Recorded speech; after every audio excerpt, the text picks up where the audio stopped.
बाबू जा घरी पढ़े बेरा टाइम हो गई बा। आओ तनी जा। प्रणाम बाबूजी। प्रणाम बाबूजी।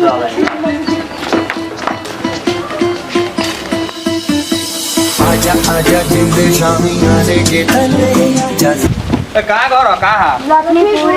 काय तर हे महामारी में पड़े देखा तर कतना है किनी चोर चल घर घर चल सब चले त अपना घर बुला के चले त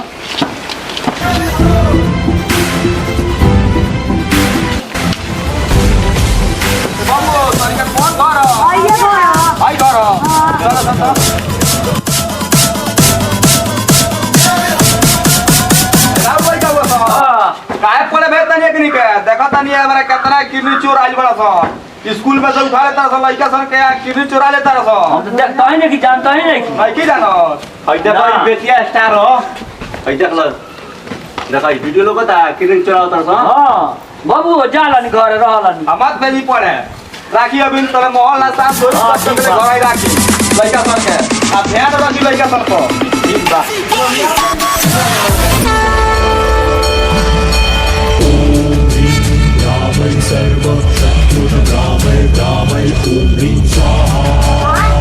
हेलो पानी। ए बाबा बोलो ऐसा तो चावल खत्म हो गया अब तक खाई जे व्यवस्था होता ये गाँव से तो मांगे ला बानी तो तनी अगला टोलो में मांगे ले आओ तनी तू एक दिन रह जाओ हम ले आओ तनी तो बनाओ नहीं खाएंगे जा मांगो पहली वो राजा का मांग के लाई। हाँ एक दिन तू रह जाओ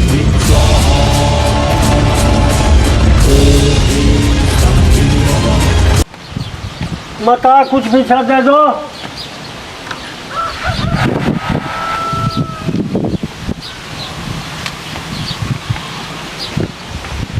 देख ना भाई गांव नगर का तो जमाना खराब है बा देश बदल के लोग आवता भिक्षा मांगता आ लइका सन के चुरा ले जाता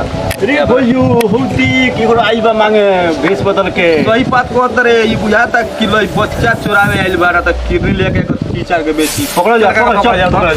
चल चल स्टार देख रहा हई तो भेष बदल के लइका सन के चुरा के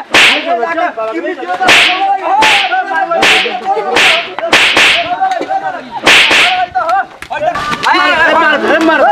ए भाई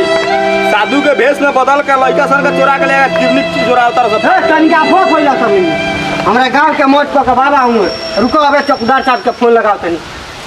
हेलो चौकीदार साहब आई है लक्ष्मीपुर गांव में झूठ के अफवाह फैले ले लोग कहते लोग कि बाबा हमारे गांव के मोट पर बाबा हूँ कहते लोग क्लिनिक चलाइए बड़े आई जल्दी उठी बाबा उठी चौकीदार साहब आओ तनी तनी के दोनों जना आई जा रुको लेकिन चौकीदार साहब जाना बोला ना चौकीदार साहब के हमी के देख लेम जा बोला जा बोला के ले आओ तनी चौकीदार साहब बोला के तनी कहत ला लाइन नाट रानी ना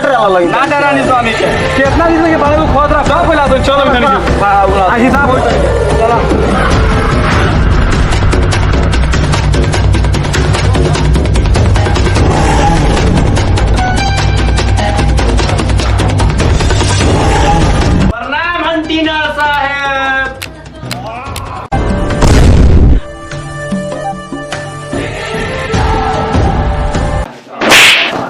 कंटीना थोड़ा होला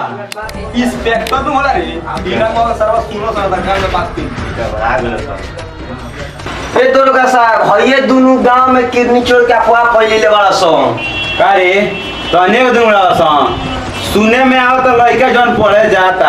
ओकरा का रास्ता में से घर भेज देता था ई कहां सब देखलो सा ना ये दरोगा साहब हमी के अफवाह नहीं सब फैलल है हमी के YouTube पर देखनी है सो बड़ा लोग डरले बा उहे देख के हमी के बाबा का पकड़ले रहनी सो हमी के अफवाह नहीं सब फैलल है देखाओ सदा का नाम देखाओ तो ऐसे की सर तो देखी तो ई कौन चैनल पर रे बेतिया स्टार चैनल ए दुर्गा साहब ए दुर्गा चिल्ला बनियो ए सर हमू चिन्हत नहीं एकरा के जी कर सा हां जा सब पकड़ लिया सब दोनों लेके रुको सा पहला आई दोनों जेल बंद कर सा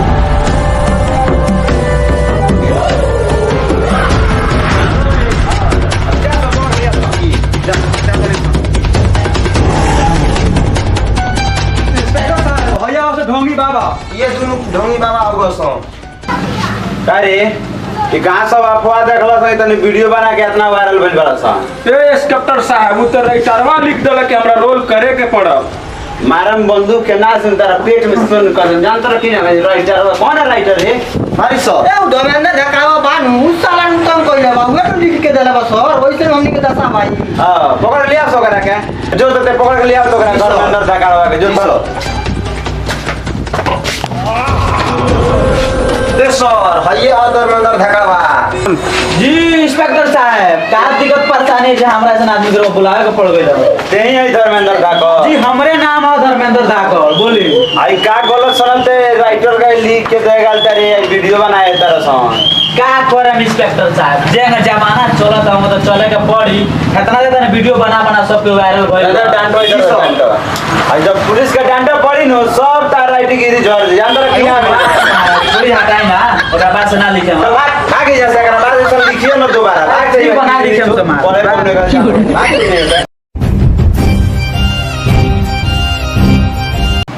जी नमस्कार और प्रणाम ये वीडियो बनावे का मकसद हमने के ई रहला कि अभी तक जितना ही अफवाह फैलल बा कि किडनी चोर आइल बड़ा सा 500 आदमी पर केस हो चुकल बा जी 500 आदमी पर केस हो चुकल बा एक के चलते हमें के वीडियो बनावे के पड़ला ताकि ये अफवाह में मत रहे कि किडनी चोर आइल बड़ा सा लेकिन फिर भी सुरक्षित रहे अपना लड़का के मतलब सुरक्षित रखी और सुरक्षित स्कूल भेजी तो जी धन्यवाद बाकी बोली सर जाते जाते इस चैनल के सब्सक्राइब करी लाइक करी और शेयर करी फॉलो जी फॉलो जरूर करें धन्यवाद फिर मिलते हैं सभी नेक्स्ट वीडियो में बाय टाटा